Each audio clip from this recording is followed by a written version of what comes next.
Howdy, Americans. Hope everybody is doing well. Hopefully, this should have pre-tested this broadcast. Hopefully, everybody's doing well. As you can see, we're a little bit on the dark side. Two of my lighting sources I seem to have misplaced, and we'll get we'll get to that soon. But anyway, I found a new source actually that could help illuminate my sparkling personality. Yeah, I said sparkling personality. But anyway, welcome to you know homeless headquarters, and we're about to talk to you about a couple happenings, mostly good this time, mostly good and positive. And but so I'm going to try and knock off a couple topics that are positive before I forget them because I have jotted down zero notes and I wasn't sure of my availability. And thank you, Jason, for popping in. Appreciate you. Um, where I started working with my employer, it's not the greatest of situations, but um, it is what it is for right now, and I've been trying to do the best job as an employee I could do. Hello, Tish, or I'm assuming that's Tish. Yes, I don't think anybody's hijacked your handle, but hello, Tish. Appreciate you popping in. And my employer gave me, I didn't expect this because I was a very new employee, but a $25 gift certificate to shop in the grocery store. So I thought that was kind of like pretty cool. I'm not going to do backflips over that, but $25 is $25, and I know how to skip. And I'm looking in the camera. Yeah, I'm very worn out. I've had very little sleep the last few days. I might get to that topic here shortly, but yeah, you can see the wear and tear in my face. But yes, my employer gave me a $25 gift card. Um, I'm not sure if you guys tuned in previously, but I went to some random Dunkin' Donuts, and like less than a week ago, and they gift carded me a $15 gift card and a $25 gift card to Dunkin' Donuts, which is my go-to source for survival in the morning. And I thought that was crazy because these people don't really know me. I've been going there for maybe a month or whatever it is, and so yeah, so you could buy a $25 gift card, gift certificate from my employer, $40 worth of gift cards from some random Dunkin' Donuts that seems to like me or just be appreciative or just trying to do some good marketing or whatever. Uh, but then crazy, I get through to my PO box and I have one package in there, and then it was from a friend who I, I'm not sure if I'm supposed to divulge this. Like it was kind of like a Christmas gift, might be like Secret Santa related, but I wasn't on the list, so shouldn't really be a secret. But one of the things that were in the package I received that I'm not going to really tell everybody, keep it a secret. Don't tell anybody I got a $25 gift card to Subway. So that's helped prolong my longevity. It's kind of funny because I've been kind of craving Subway for a while. I don't know why. It's not like always my go-to source. It's just I like to mix up my meals. You know what I'm saying? But lately I've been thinking like Subway would be really cool. And then here it goes. Secret Santa sent me a Subway gift card. And thank you, Santa. I appreciate you and love you. And it's extending my longevity for another week. So I appreciate that. And Oh, I have a question from the audience, and Tish Ross has asked about the my mail, basically. And I was leading up to that, and I'm glad you reminded me because that was a very important topic that I wanted to discuss tonight from homeless headquarters. I actually had another name for this prior to going live, and I totally forgot what I was going to call this studio. Um, anyway, we're just going to go with homeless headquarters for tonight. But yes, what happened, Tish, and all the other viewers were worried about my United States Postal Service. I was I was getting to the point of like I was going to be maniacal and people were going to be hurt. I was going to go postal on some postal workers if they didn't fix the crap right away. So I got on the phone. Well, first I did some research. I've had to do this previously, by the way. I want to make this perfectly clear. Um, I tried to contact the Estero post office in the past, and via tele telecommunications, phone systems, what have you, and I could never get anybody to answer the phone. There was never even an option to leave a voicemail message, and that would tick me off. And for whatever reason, was like over a year ago, whatever it was, I wasn't close to home or I couldn't get there, whatever it was. I don't remember what it was, but it was total cluster intercourse. So I had to try and traverse the same road, trying to reach out to that post office again. Same thing. Either get an 800 number where nobody answers, or I did some deep research and got a local number to the post office and nobody answers.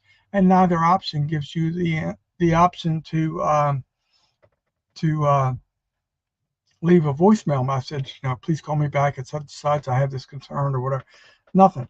So I was digging deeper online, and I don't like doing this. I truly do not like doing this, but I had to make a formal complaint. Hold on, let me move this slide, see if this improves anything at all. Um, I made a formal complaint online, pretty much telling these people to get their act together, and it just it was just stupidity. So you have to go through all these prompted questions just to be able to get even to a comment field.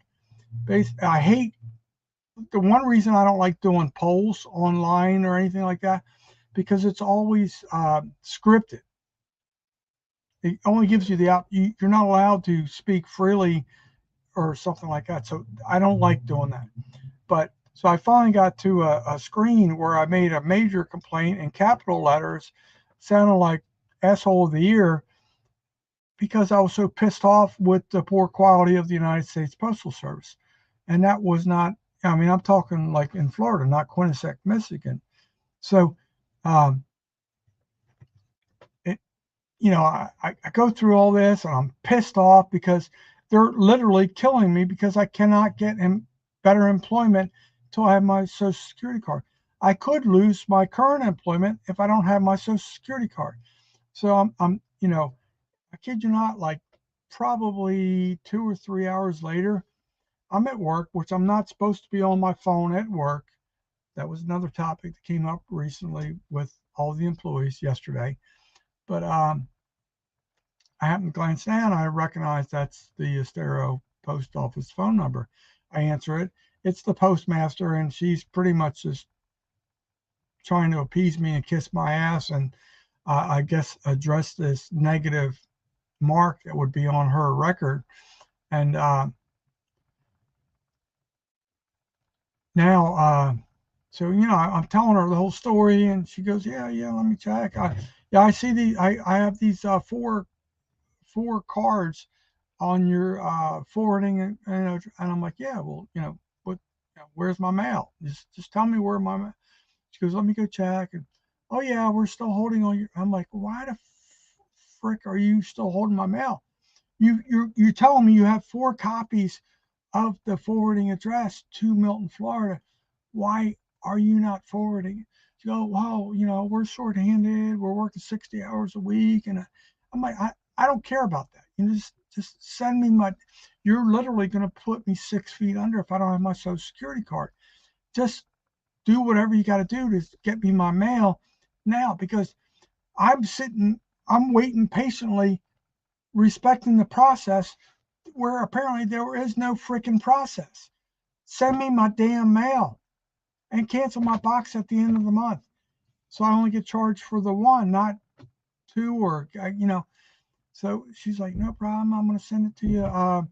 Priority mail. You should have it. So I did get my mail yesterday. Finally, most of it was just typical BS. One, like someone's trying to put a financial claim in again. It's just like more stupid, and I don't even want to go. That gets deep. That financial claim gets deep, but yeah, my Social Security card finally showed up 5 weeks later, 4.5 weeks later. It wasn't Social Security Administration's fault. It was the United States Postal Service. So it's just like, it just pisses you off that, you know, PO rates are going up, stamp rates are going up, and all this, and all you hear about is shortage in staff from the United States Postal Service. Don't feed me that crap. Just don't falsely advertise a phone number that you never frickin' answer. Don't publish a phone number you never answer and nobody can leave a voicemail message. That is total bullshit. I'm going to call it what it is. It's total bullshit. So here I've been declining in my life's ability to move forward because people are just lazy or can't do their job, or they're passing the buck on somebody else or whatever, and it pisses me off. So I didn't really want to go on that rant, but I saw the comment, I addressed it, and here we are. So now I think I totally forgot everything else I wanted to talk about, but I'm going to try and regain my composure and try and become a sane human being one more time. I had a really good acquaintance that we became friends with that was a fishing tackle wholesaler out of Inverness, Florida, that I really liked. We did a lot of business together, and then just a lot of things happened with the hurricanes and with the police kicking me out of my favorite location.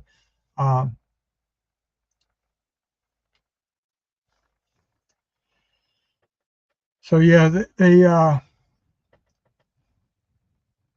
I got kicked out of my best-selling location for fishing tackle after like almost 3 years. So my life has not been grand. So therefore, I've not really communicated a whole lot with a whole lot of people other than YouTube, and I've definitely not communicated much with this fishing tackle wholesaler. So he reached out to me recently, and we started communicating. I guess he lost his contacts, reconnected somehow with his lost contacts, and we've been shooting the breeze a little bit. And this gentleman is originally from New York, somewhere near the Adirondacks, I do believe, and really nice guy. And he and his family live in Inverness, Florida, which is a nice region too. And that's where he does all his fishing tackle production, what have you. And so he reached out to me and said he was going to be coming close to the region where he thought I was located based on our dialogue. And he was coming to Ponce de Leon, which was based on my GPS search I did today, was like 77 miles away from where I left to work. And so basically it'd be like 90 miles away from where I boondock. So we communicated back and forth, and we were chit-chatting. And mind you, he didn't realize I'm assuming he didn't realize that he's communicating with me while I'm on the clock at work, not supposed to be on my phone. But I do check my phone quite often because I never know when it's going to be that text message or that message that my mother has passed. That's going to happen one day. But every time I hear the ping, I always think like, all right, is this the one telling me my mother has expired or whatever? So I do check my phone quite often. Everybody that works there is always on their phone, checking their phone. I'm not saying it should be acceptable, but it is what it is. So, boy, I had a total. I got thinking about my mom and had a total brain fart. But trying to, man, there was a direction I was going there, and I'm looking at the screen and thinking about my mom, and I just totally lost focus. I apologize for that. But yeah, so so getting back to the communication with the guy that I used to deal with, he was going to a campground in Ponce de Leon that is well known for like scuba diving. I guess they have certain clear waters and certain. It's like pretty well known for that area. And we had started communicating back and forth. And I said, yeah, because my schedule was very uncertain because they didn't really post it. I guess everybody was supposed to assume you're working the same schedule as the week before. It's kind of crazy. So I really couldn't commit to him on when I could meet him or where I could meet him until I knew my actual working schedule. And then I finally got back to him. I said, hey, I'm off on Saturday and Monday based on what the information I've received. So I said, look, he was trying to say, well, they're going to be diving all day and all this stuff. And I didn't want to go up there on my, I just wanted to, like, he had some things for me. And I'm going to tell you about that here shortly. But, so I just said, look, hey, no big deal. I said, what I can do would be easier for me after work tonight just to head towards that direction. I can sleep at a rest area, no problem. Because that's what I do every night. I sleep in my van. I have a mobile home. Basically, when I say a mobile home, I travel. Trying, not intentionally experiencing the van life. Forgot to mute the Facebook, but all these notifications are coming in. But so then we're kind of like dialoguing back and forth a little bit through Messenger, which I'm not supposed to be doing. Then he says, hold on, I got to check something. Then he sends me a message that later, like 30 minutes later or whatever it was, that don't worry about it. I booked you the campsite right next to me. It was like lot 29 and they were at like lot 32. And I was kind of mad, like not mad. I was embarrassed that somebody was spending money on me to show up in the wee hours of the night. And I couldn't really even enjoy the amenities. And I explained to him, I said, you realize I probably won't get there until 12:30 at best, 12:30 a.m. at best. And he said, yeah, no problem, so I was just, at that point, the transaction was already done. I tried to deal with it. I roll out to head that way. It took me a while and stuff like that. I get there, like I said, I got there like 12:15, 12:30, whatever. And it was like a very, very much a redneck campground. It's not a derogatory thing for the campground, but a lot of the state parks you stay in, they have really well identified 4x4 posts with a number like, lot 17 or whatever it is. And this did not have that. So I'm driving around in the wee hours of the night with a flashlight. I couldn't even, there was like a campground section, like an RV section. There's like just different sections of this campground. And I just looked like some troll coming through in the middle of the night looking to see what I could steal. So after about 30 minutes, I realized like this is a total crap show. I'm getting out of here because somebody's going to call the police. It just looks it basically everything I was doing was going against camping etiquette. You know, you shouldn't have the lights on late at night and shouldn't be, just shouldn't be. It just wasn't working. Come to find out, while I was there, and I even had my window down a little bit trying to get better lighting and stuff like that. Heard a lot of noise, lot of noise, lot of noise.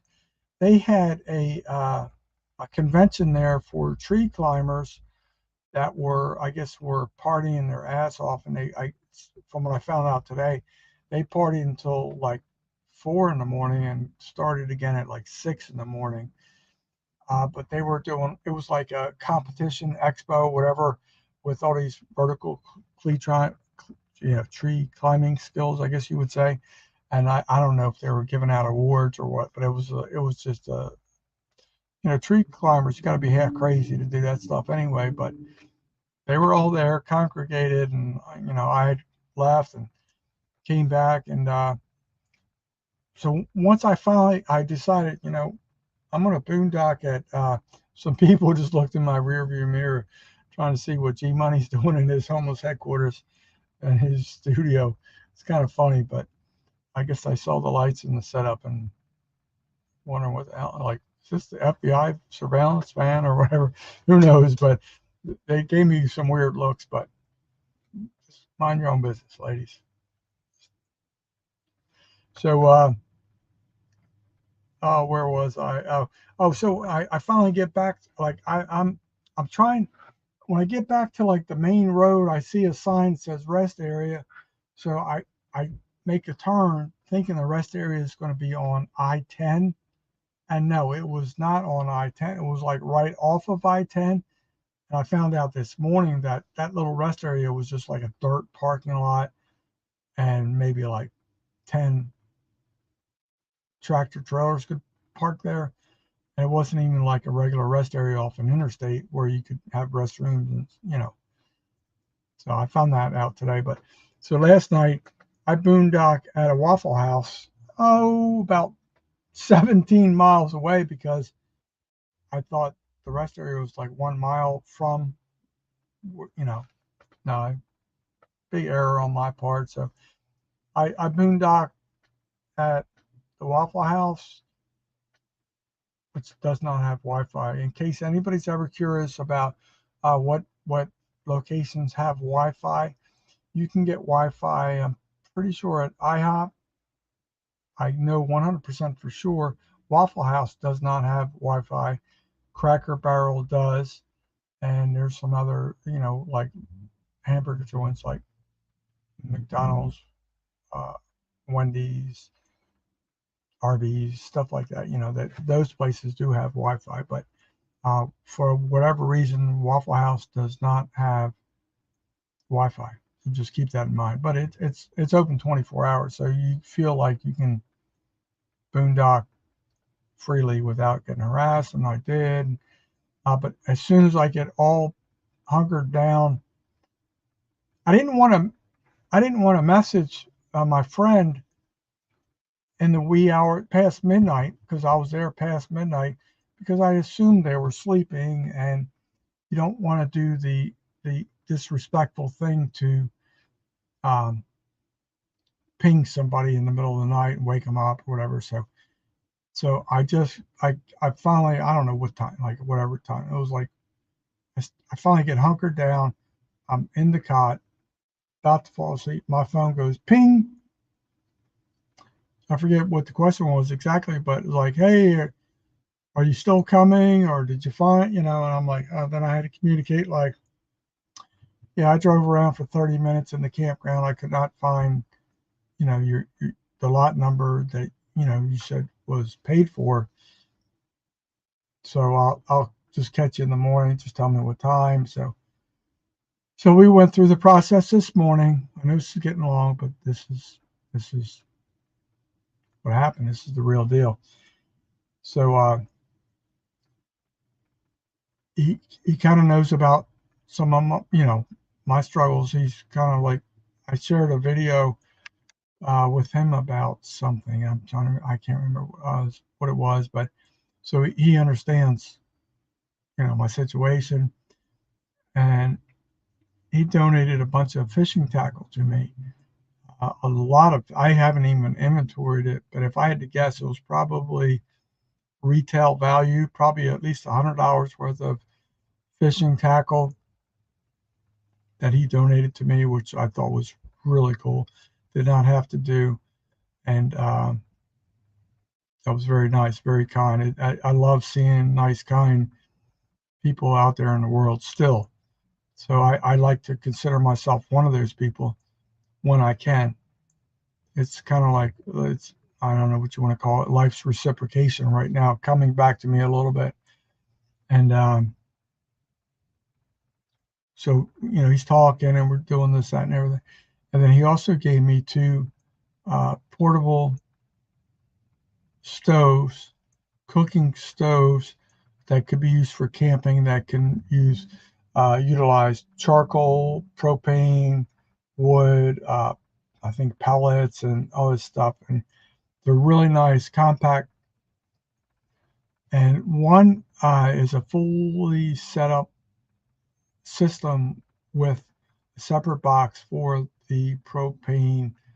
I guess you would call it the fuel source or whatever, the burner system. I think that's probably the better term, burner system. And then the other one has everything but the burner system. And I've been wanting to do something nice for one of my YouTube followers, and it would there's I could sell these systems for profit, and the smarter person would do that. But I believe in loyalty and thanking loyal people, and I just always feel like if you do good things, karma, like positive karma, will come back to you. And I've identified one YouTube channel, a good friend of mine who's in Pennsylvania, that I do want to gift at least the whole package or a portion of the package to. But I have a feeling, due to the weight and the size is not great, but just knowing like UPS rates and what have you, I'm concerned that I wouldn't be able to afford it. So I could sell both of these locally. I would love to keep one for myself. Don't get me wrong, because I've seen what this system can do. It's called it's called a Vida Libre system. It's a company out of Canada, I do believe, and it's a really nice system. It looks like it has multi functions. I would love that. That could fit in very well with my current conditions. But I've always said in the past, I'll always give to others before I give to myself. So I'm still trying to figure out what I want to do. In communication with my friend today, I asked him, how much do you think an extra burner set like that would go for? He thinks it would be like around $40. So I have not done the research yet, but I'm thinking, if I could afford it, and like these are all hypotheticals I have not really gone over yet.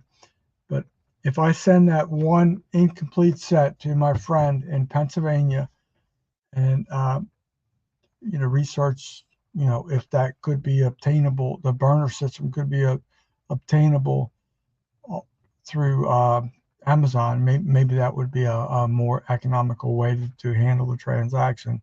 I don't know.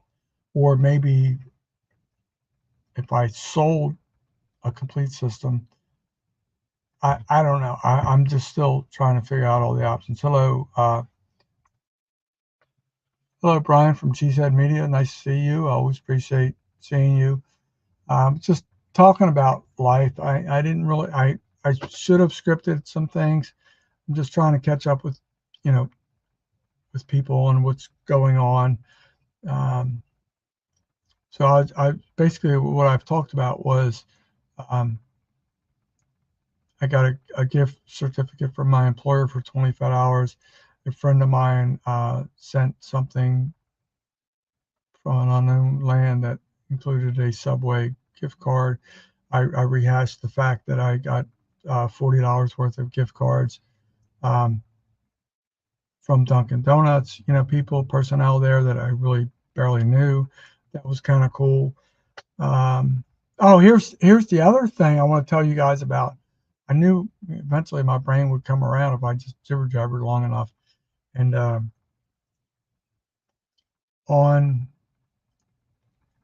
the 5th, I was stressing out like big time about a bill I had. It was like, for me, it was a large amount when you basically have almost zero or non-existent income, or you've been backed up for months. And I'm freaking out. I'm like, literally, I'm trying to figure out how am I going to handle this situation? How can I preserve my credit?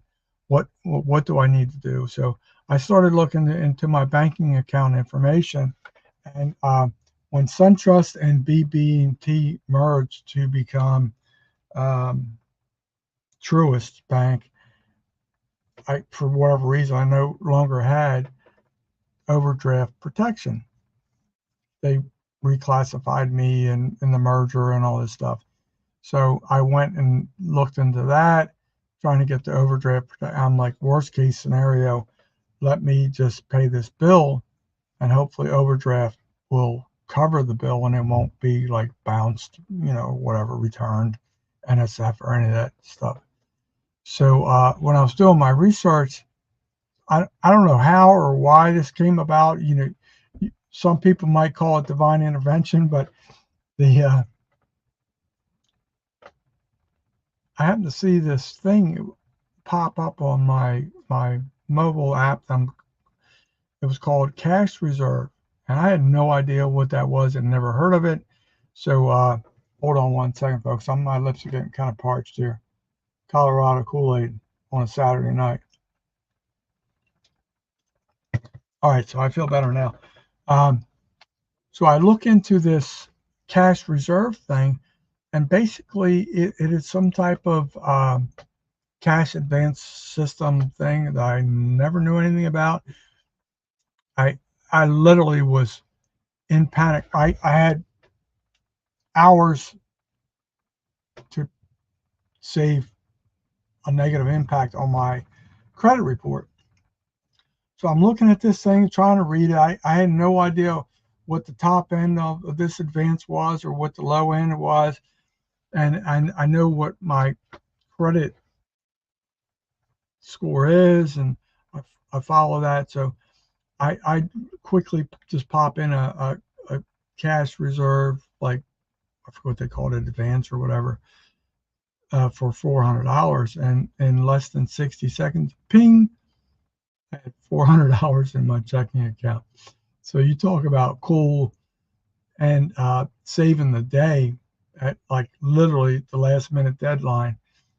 I was I was just taking care of one bill made me so happy. And then with that extra money that I had, it it gave me the ability to take care of some smaller bills, like $50 bills here, 50.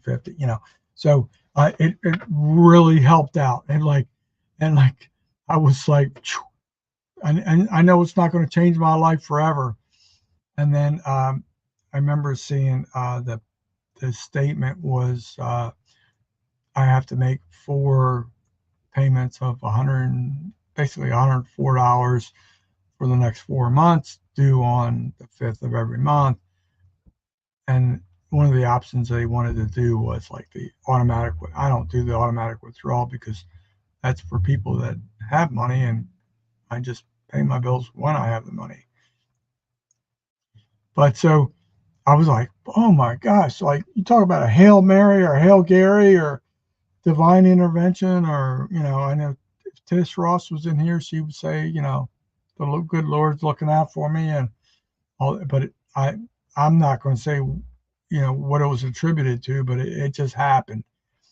So now I'm still freaking out because I took care of a lot of the little small temporary bills. I'm freaking out about my insurance payment, my insurance bills. So I'm thinking internally in my brain, I have to make my van payment on or before December 17th to not be 30 days late. I'm thinking if I just hold a little bit of extra money I have now and my next paycheck, if I paid off that, what they call, what I call that thing, a cash reserve thing, or what, basically advance loan. If I paid that off, and I'm assuming I'd probably have to wait at least 24 hours before I reapply, but I did find out that the top end of that advance that they can give you is $750. So I have a feeling if I paid it off early, I could get that higher end, and just show that I wasn't late on my first payment. I actually paid it off in less time. But I don't know if there was like 40 pages of documents you had to agree to. When I was on my little Android phone, I just bypassed all that stuff. So if I just want to make sure if I apply for that 750, that there's not like a designated waiting period, like 2 weeks, a week, 30 days, 60 days, 90 days, whatever, before I go through that process. So that could be like a little bit of a saving hope temporarily, just to get, that's all I do is buy time.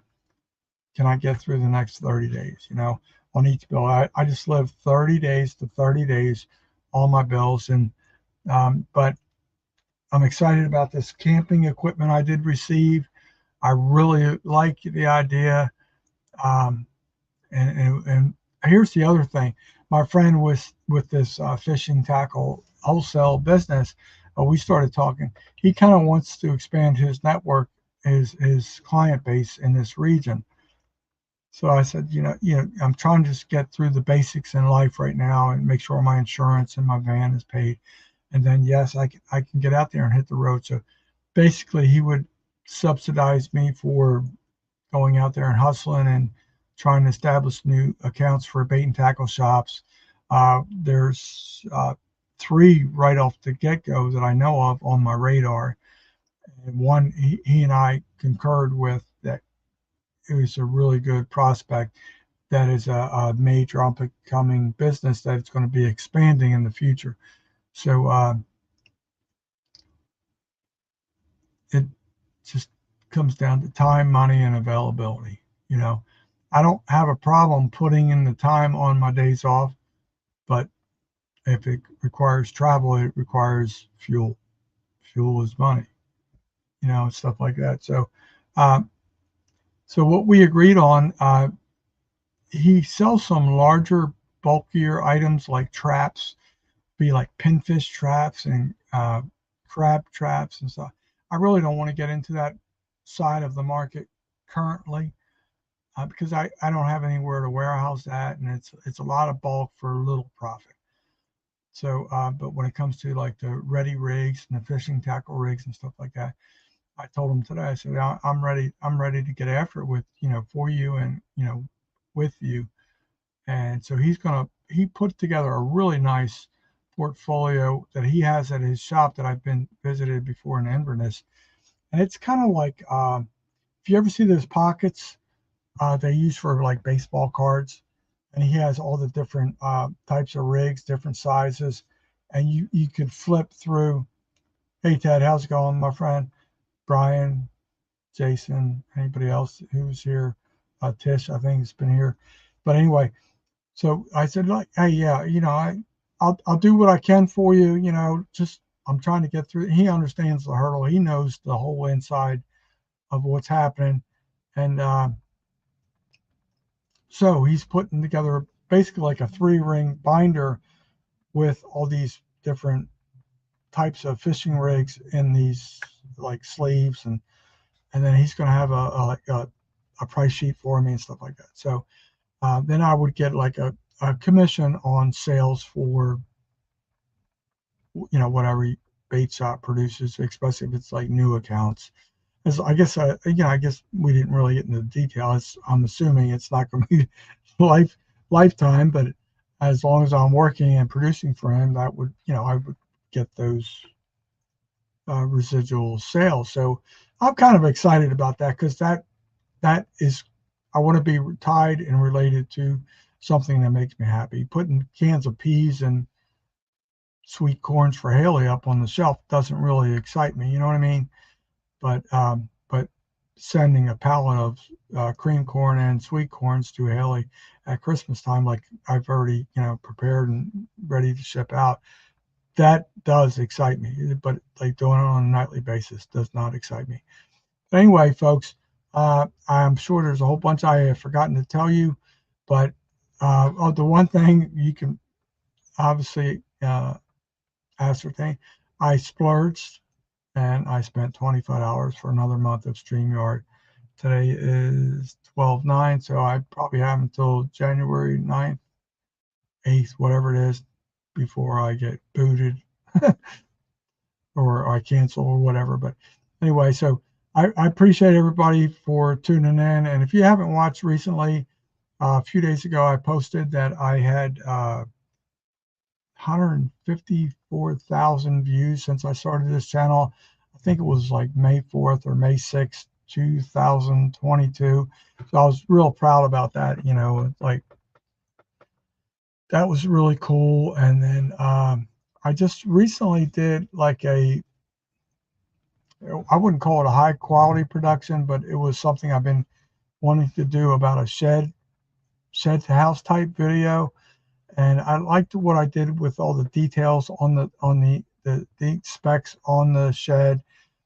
The filming probably was not the greatest. It was like literally been on my radar for 3 or 4 weeks. I did the video. It turned out okay, but as a long format video, normally I would get like 30, maybe 40 at best. And prior to me going live, I was at like 160 views or something like that for the long format. So I think a lot of the hashtags I did in there, I did a lot of hashtags because there's a lot of options you can do with that type of shed. And I have a feeling it's not going to be like a YouTube short would catch on, but it is it's encouraging, that I kind of had a somewhat of a vision.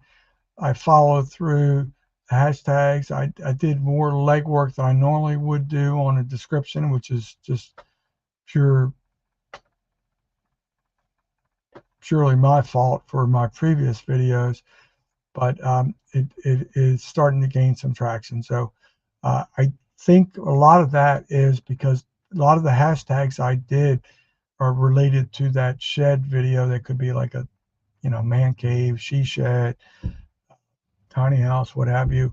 A lot of that people probably explore that on weekends if they're working full-time jobs or they have other responsibilities during the week. So I noticed since last night and over an hour ago, it really started picking up traction, compared to my other long format videos. So that is something I've wanted to do for a while. There's different types of sheds, smaller sheds you can do. So I have some thoughts and concepts on that. I did send the unlisted initial copy to the, I'm assuming it was the owner or the manager of that facility. He wanted to review it before it and he really liked it, approved it, and he thanked me. So I think he's going to be okay with me going back to do any other type of smaller type shit. That was the biggest one on the lot. That was the one that was closest to the road that caught my eye. So I have some different thoughts and ideas, and I think I will be more relaxed and more comfortable doing another video if they once again grant me permission. I think they're going to feel more comfortable knowing me, that I didn't make a fool of them, because I did compliment them through the process. And so that's something I want to do. There's a lot to film up in this region.